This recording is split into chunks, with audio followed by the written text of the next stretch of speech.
আজকের এই নাস্তার রেসিপিতে আপনারা একদম তিনটে জিনিসের স্বাদ পাবেন, যেখানে পাবেন পাওভাজি, ইডলি আর স্যান্ডউইচের স্বাদ।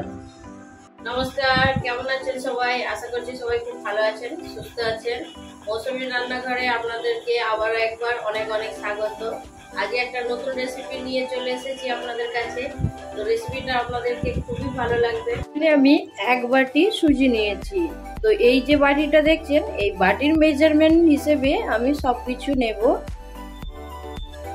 এখানে একটা মিক্সির জার নিয়েছি, তার মধ্যে আমি সুজিটা দিয়ে দেব।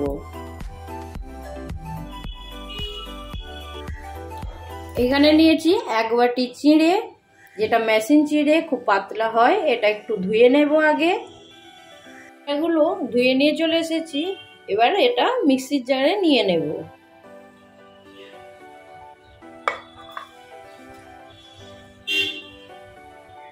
এইখানে যেই বাটির পরিমাণ হিসেবে সবকিছু নিয়েছি, সেই বাটির হিসেবেই আমি দইটা নিয়েছি।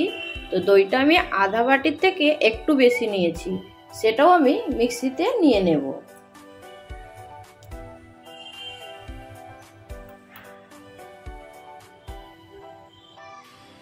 ব্যাটারটা কিন্তু খুব ঘনত্ব হবে।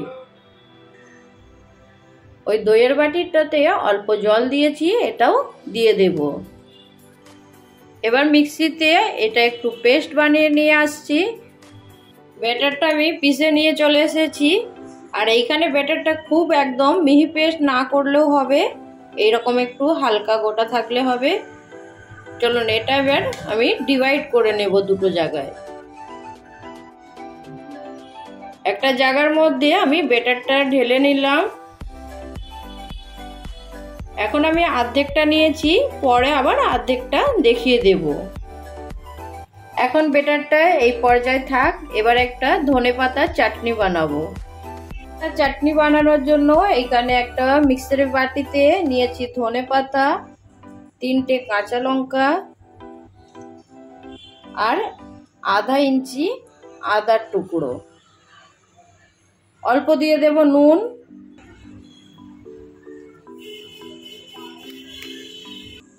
খুব সামান্য দেব চিনি। এবার দিয়ে দেব 2 চামচ টক দই।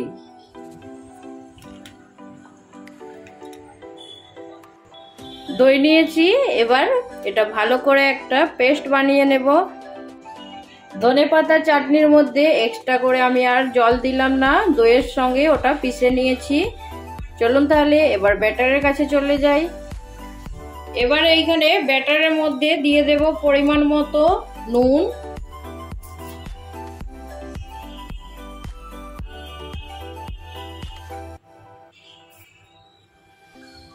এইখানে নিয়েছি ইনো, 1 প্যাকেট ইনো। এটা আমি এখন অর্ধেকটা নেব। যদি বাড়িতে ইনো না থাকে অবশ্যই খাওয়ার সোডা দিতে পারবেন, তো পরিমাণটা একটু বেশি দেবেন। 1 চামচ এইখানে জল দেব।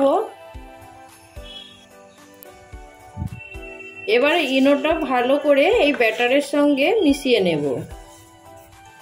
একদম হালকা হাতে, খুব তাড়াহুড়া করা যাবে না। এখানে একটা ছোট্ট টিপস, ইনো দেওয়ার পরে কিন্তু খুব ঝটপট করে এটা ফাটতে যাবেন না। ইনোর যে ফর্মটা তৈরি হয় সেটা খারাপ হয়ে যাবে, তখন এটা আর ফুলবে না।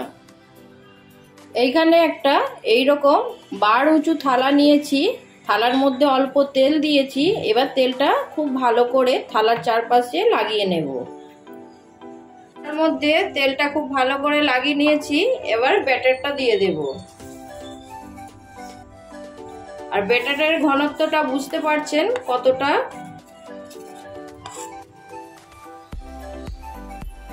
ব্যাটারটা একদম থালার সঙ্গে সেট করে নিয়েছি। চলুন এবার গ্যাস অন করব।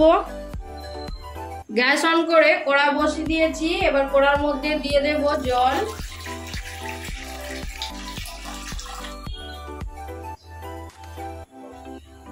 জলটা গরম হয়ে গেছে। এরকম একটা স্ট্যান্ড নিয়েছি, কড়ার মধ্যে দিয়ে দেব।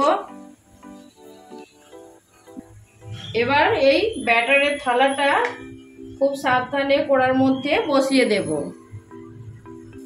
ওপর থেকে একটা ঢাকনা ঢাকা দিয়ে 5 মিনিটের জন্য এটা সেদ্ধ করে নেব। এখানে আমি 3টে সিদ্ধ আলু নিয়েছি। এই সেদ্ধ আলুটা একটু ম্যাশ করে একটু মশলা দিয়ে ভালো করে মাখিয়ে নেব। হাতে করে আলুগুলোকে এইভাবে ভেঙে নেব।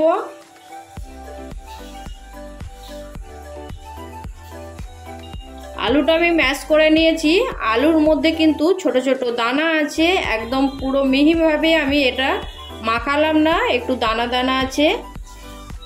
আলুতে দিয়ে দেব পরিমাণ মতো নুন, একদম সামান্য একটু কাশ্মীরি রেড চিলি পাউডার, যাতে কালারটা খুব সুন্দর হয় আর ঝালটা লাগবে না। এখানে নিয়েছি আমি 1 চামচ পাওভাজি মশলা। আপনারা চাইলে ম্যাগি মশলা কিংবা নুডলস মশলা যেটা ঘরে অ্যাভেলেবেল থাকবে সেটাই নিতে পারবেন। আবারও খুব ভালো করে এটা মিশিয়ে নেব। এটা মাখানো হয়ে গেছে। আজকের নাস্তাতে আপনারা একদম 3টে জিনিস পাবে, যেখানে পাবেন ইডলি, পাওভাজি আর স্যান্ডউইচের মজা। চলুন এবার ব্যাটারটা ভাপানোর জন্য রেখেছিলাম, এবার সেখানে চলে যাব। 5 মিনিট পরে ফিরে চলে এলাম। এটা এবার কড়া থেকে নামিয়ে নেব।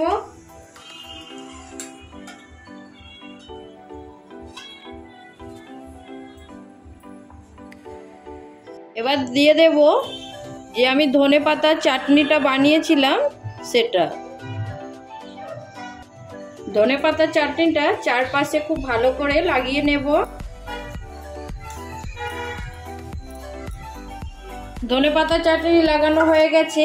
এবার যে আলুটা আমি বানিয়ে রেখেছিলাম সেই আলুটা দিয়ে দেব।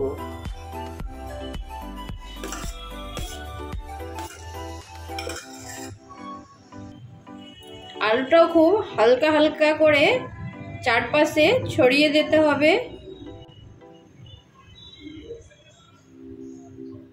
আলুটা খুব সুন্দর করে একদম শেপ দিয়ে দিয়েছি। চলো ওপর থেকে বাকি যে ব্যাটারটা ছিল সেটাকেও সেম ভাবে অল্প নুন আর বাকি যে ইনোটা আছে সেটা দিয়ে দেব।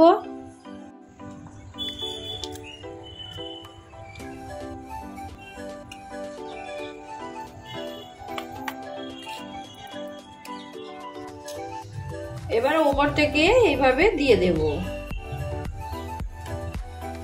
এবার সেম ভাবে ওই গ্যাসে যেমন জল বসানো আছে সে তার উপরে রেখে দেব।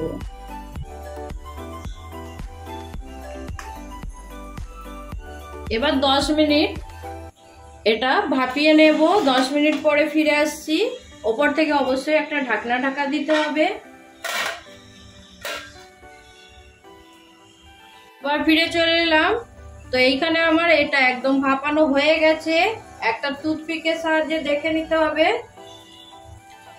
তো এটা একদম রেডি হয়ে গেছে। এটা আমার বানাতে 15 মিনিট লেগেছে। টাইমটা কিন্তু অবশ্যই নির্ভর করবে গ্যাসের ফ্লেমের উপরে।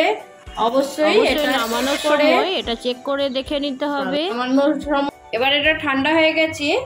এটাকে আমি এবার পিৎজা শেপে কেটে নেব।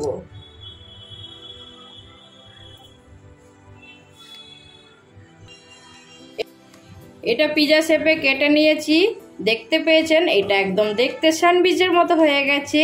তো এইখানে একটা ছোট্ট টুইস্ট দেব। এখানে প্যান বসিয়েছি, প্যান গরম হয়ে গেছে। খুব সামান্য একটু বাটার দেব। খুব সামান্য একটু বাটার দিয়েছি। বাটারটা গরম হয়ে গেলে এই বাটারের মধ্যে এটা দিয়ে দেব।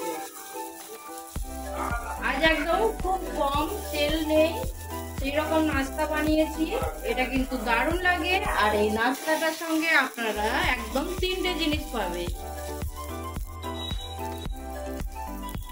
লাল করে ভেজে নিয়েছি। চলুন এবার প্লেটের মধ্যে তুলে নেব।